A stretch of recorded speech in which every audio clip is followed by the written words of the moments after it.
La chacruna es como la vista.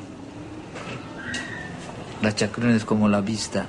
Abre la mente y la vista y entonces puede captar muchas cosas. Et donc je pense que encore aujourd'hui dans tout être, il y a une dimension chamanique fondamentale, par exemple lorsqu'il rêve. Chaque nuit, l'homme redevient cet être mythique.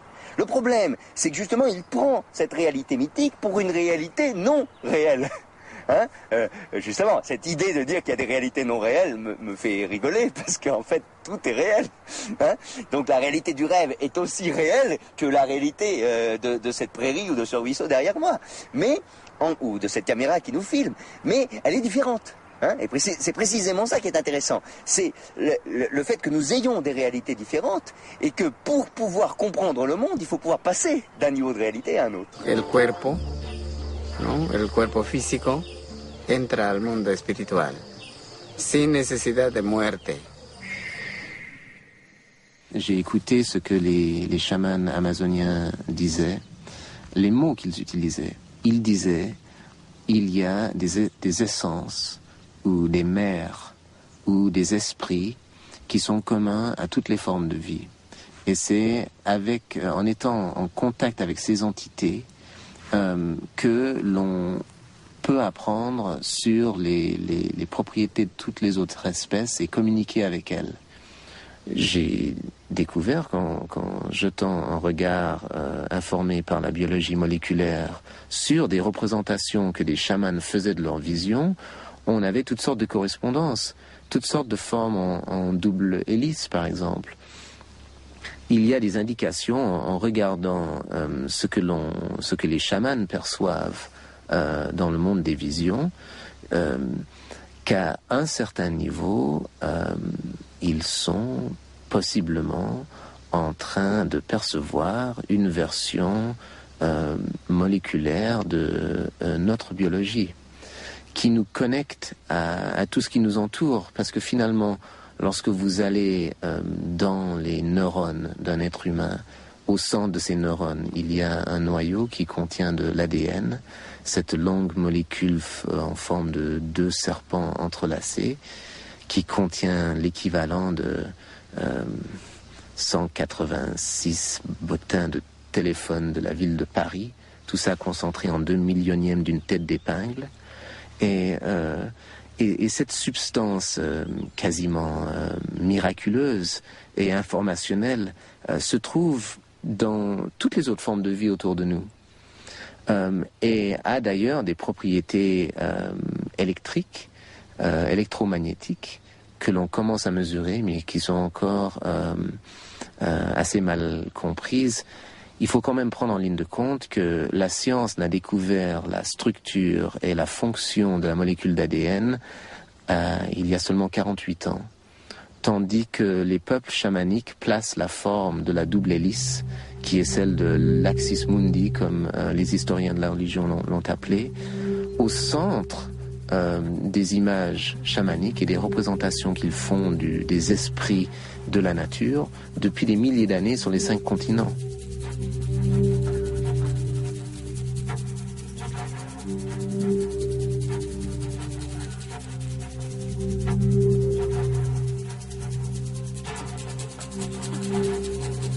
The double helix is the essential code of life.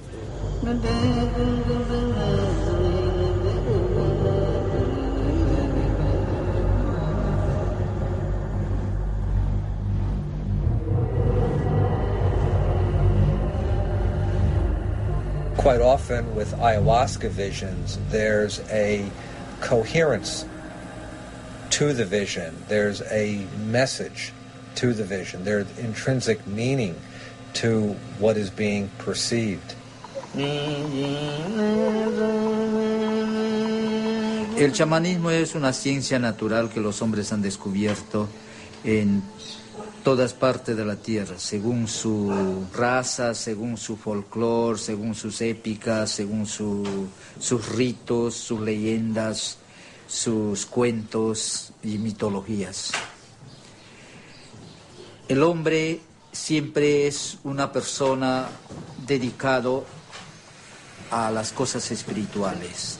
Prácticamente el hombre es como un un animal religioso. Well, let's say shamanism has several components. Well, this is a term created by anthropologists. Of course, the term shaman comes from the Tungus language, and it has been applied to practitioners all over the world. So, and it's applied even to modern practitioners, Western practitioners. So it's a term that has been used so much. It's very difficult now, to define somehow, what it will be a real shaman. But I would say they will have several characteristics. It will be a man or a woman who is able to enter a modified state of consciousness, and by means of, and in this trance state or whatever, non-ordinary state, he is able to contact spirit realm, spirit world, in the name of his community.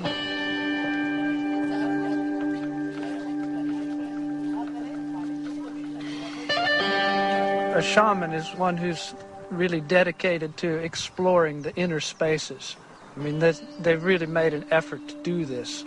And as a scientist, I have to say that we don't and we can't know everything, and that there's so many things that we can't know and don't know, that we have to leave open the possibility that there are people like shamans who can tune into information that's not readily available to other people.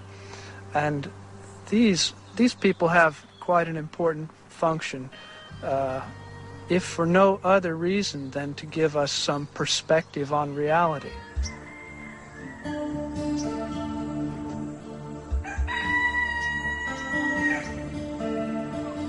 Well, usually, when we look at Western science, there's the Cartesian Newtonian thinking is seen as something that is very rational, very far from non-ordinary states, and we forget that the inspiration for Descartes, for the Discours de la Méthode, came from a dream, and a dream within a dream, basically, from a non-ordinary state of consciousness. So that as long as we stay in the ordinary state of consciousness, with all the scientific methods and all the scientific instruments, we are just exploring a segment of reality. And we are missing sort of a significant part of the story that is revealed in these non-ordinary states. Of course, that is the way in non-ordinary states the yogis get their wisdom. I mean, these people tap some kind of sources of wisdom that are not available in the ordinary state of consciousness. They show either a radically different perspective on the everyday reality, or they show us normally invisible realities that are extremely important for a really true, deep understanding of who we are and what the nature of reality is. If you look at the Old Testament, you have Moses having the vision of Jehovah in the burning bush. You have Abraham communicating with the angel.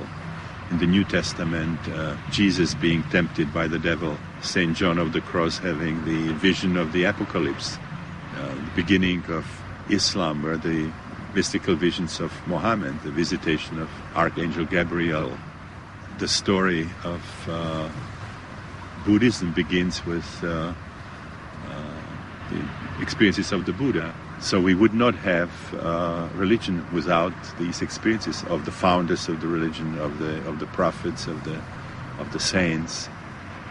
So it's very interesting that when religions get organized, they very frequently move away from these experiences. And today in many of these today's churches, you just go there and you hear stories about what happened to people 2,000 years ago.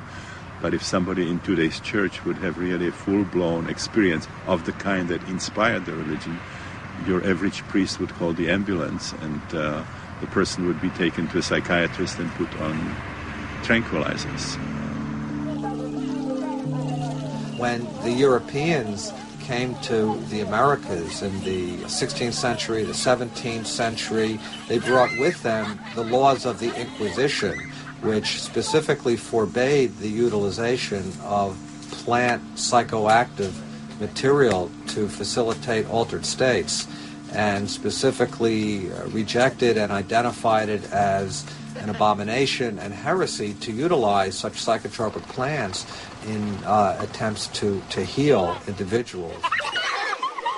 So we're not the first culture that has recoiled in horror from these altered realms that the hallucinogens open up to us. But I do believe there's a great deal we can learn from native practitioners, from the indigenous shaman, who have a lineage of generation after generation of work with this plant material, and who might very well have something to teach us. The primitives, the so-called primitives, may have a tremendous wealth of knowledge that us so-called sophisticates do not have access to, but from which we might learn and which might help us to succeed in facilitating new models of healing and understanding, which could benefit our whole society. Los incas tenían comunicación con los espíritus, los mayas. Aquí, los shipibos tenían comunicación con espíritus. Los amahuacas igual, todos los aborígenes de acá. Y mayormente viven en grupos los espíritus, ¿no? Entonces estos espíritus tienen un encargo, ¿no? Por ejemplo, si una persona quiere solamente conocer el uso de plantas, no puede utilizar, puede enseñar. Por ejemplo, si yo quiero aprender de planta, entonces este espíritu me dice, esta planta se utiliza así, en tal enfermedad, ¿no? O en tales casos, cómo hay que utilizar. Entonces, otros espíritus te pueden enseñar también debajo de la superficie de la tierra, del agua, del espacio. Nosotros estamos conectados con todo el universo. Nosotros somos microuniverso y sobre todo entre nosotros hay otros mundos también que son unos universos.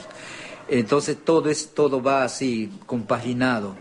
Nosotros en verdad, nosotros no estamos sueltos, nosotros estamos ligados como un enchufe para la electricidad, para una luz.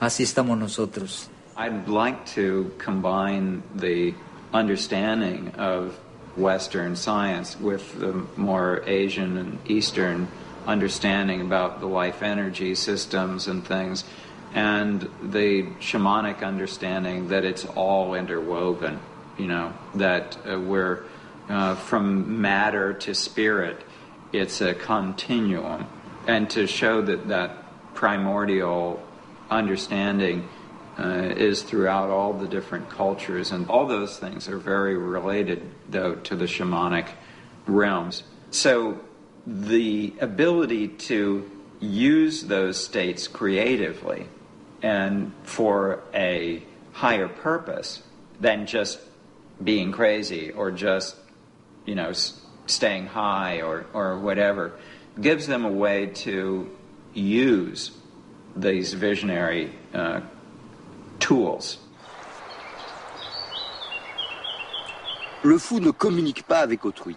C'est-à-dire que c'est là pour moi que se situe la différence entre ce qui est exploration dangereuse de monde, ce que Michaud, poète français, appellera la connaissance par les gouffres, hein, et le basculement dans la psychose. Alors bien entendu, cette exploration dangereuse, elle est dangereuse parce qu'on peut à un moment donné basculer dans un univers où ce que l'on va éprouver ne sera plus communicable.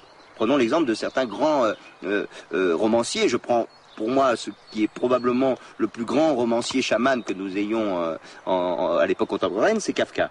Hein, Heidegger a écrit un texte sur Kafka chaman et on a tout le texte de la Métamorphose, qui est un texte proprement chamanique, hein, où Kafka se transforme en une sorte de blatte cafard, hein, et où il va vivre cette métamorphose. Ce qui pourrait apparaître comme un délire s'il n'était pas symbolisé, à partir du moment où Kafka l'écrit, hein, et le transforme en quelque chose de communicable, devient quelque chose qui est symbolisé et qui n'est plus du tout de la folie.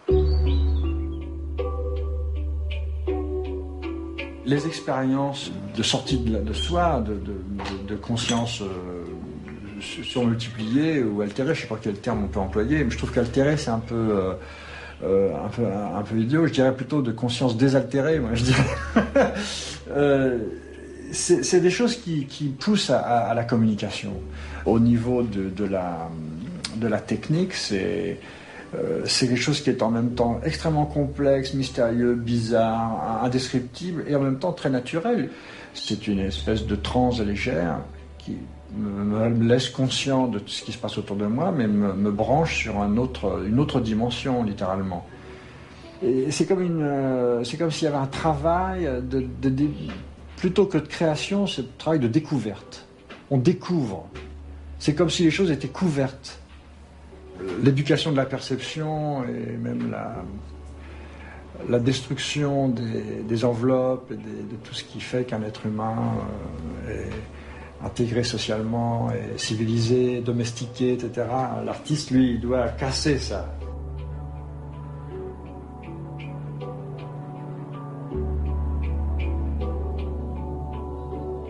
J'ai eu une expérience avec les champignons hallucinogènes qui m'a bouleversé à un point incroyable. Je dois dire que faire cette expérience avec les champignons, c'est quelque chose de tellement fort que, en ce qui me concerne, je me suis bien promis de ne pas recommencer. Et puis, il m'a fallu toute une vie pour, je dirais pas digérer, mais assimiler et développer ce que j'avais vécu au cours de ces quelques heures. J'ai la chance de ne pas avoir été éduqué vraiment.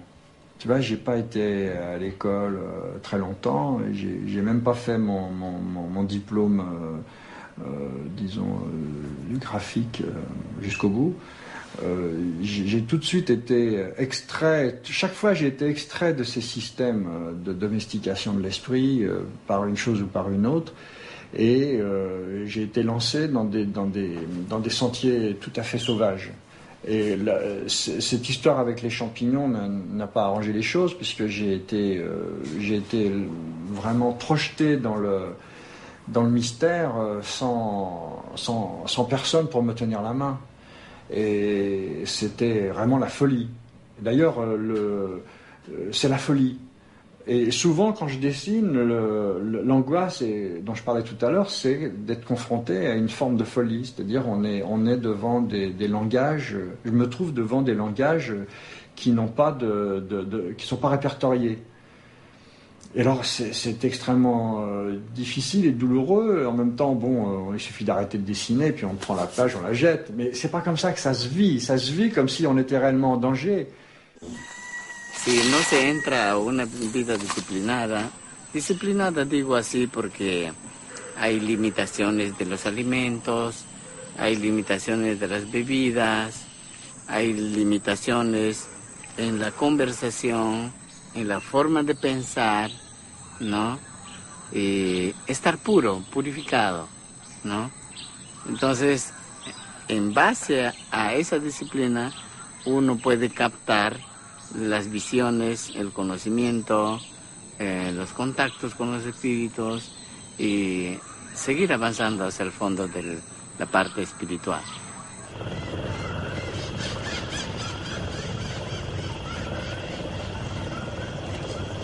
Yo siempre he pedido que los occidentales tengan cuidado, ¿no?, en cuanto acerca de todos estos usos, porque todo merece un respeto. So many people in our culture taking psychedelics and ayahuasca and other things, it's just mere entertainment, like a roller coaster ride. And they have the experiences, they see the visions, and then that's the end of the ride, and they don't apply the knowledge. That's kind of sad. I think we have to do something with this information. These things are just keys, like any tool. The real information is locked in ourselves. We just have to figure out how to unlock it. The point is to open up the potential that we have. Il est certain que quand on commence à utiliser le cannabis ou les champignons ou le LSD ou le peyote ou l'ayahuasca pour remplacer la télé ou faire des rêves partis, c'est un désastre total. On sort complètement du contexte. Tu vois, je sais pas, c'est comme si les chirurgiens s'amusaient à faire des transplantations cardiaques pour le fun, tu vois, pour passer un week-end. C'est du délire.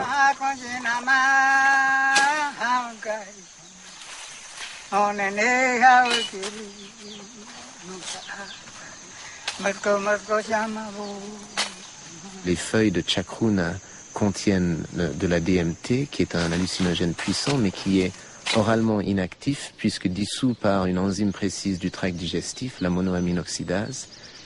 Alors il combine les feuilles de la chacruna avec la liane de l'ayahuasca, qui contient précisément plusieurs substances qui inhibent l'enzyme de l'estomac.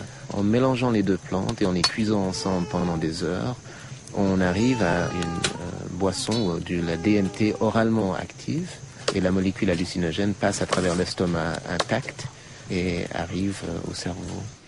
Comment ont-ils pu trouver cette recette lorsqu'on sait qu'il y a 80 000 espèces de plantes supérieures dans la forêt amazonienne? Ça fait que n'importe quelle combinaison donnée, il y a une chance sur 6 milliards 4 pour tomber dessus. Nosotros estamos conectados con todo el universo. Nosotros somos microuniverso y sobre todo entre nosotros hay otros mundos también que son unos universos. Entonces todo va así compaginado. Nosotros en verdad no estamos sueltos. Nosotros estamos ligados como un enchufe para la electricidad, para una luz. Así estamos nosotros. It is the oldest spiritual system, also the oldest healing art. It is a system where the spiritual approach and the healing approach are not separated the way we have it in our culture, but it's integrated. And I see the shamans as the early pioneers of consciousness. El cuerpo, ¿no? El cuerpo físico entra al mundo espiritual sin necesidad de muerte.